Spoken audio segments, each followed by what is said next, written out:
Vi kan forstå, at du har været involveret i en lidt uheldig episode i dag. Det er din skyld.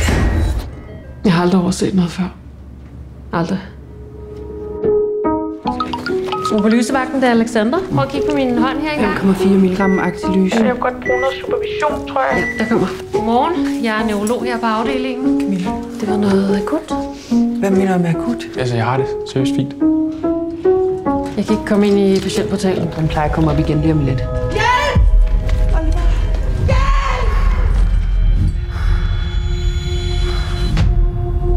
Altså, det sagde jeg jo også til dig. Det med nakkestivhed. Nej, det sagde du ikke noget. Jeg kaldte dig ind, fordi at jeg havde observeret nakkestivhed.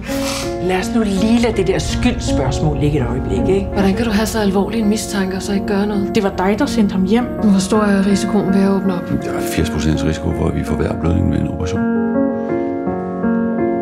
Så er der stadig håb. Det er det, du siger, ikke?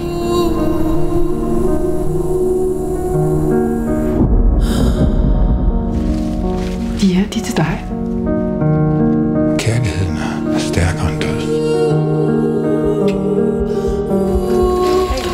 Undskyld, har du tid nu?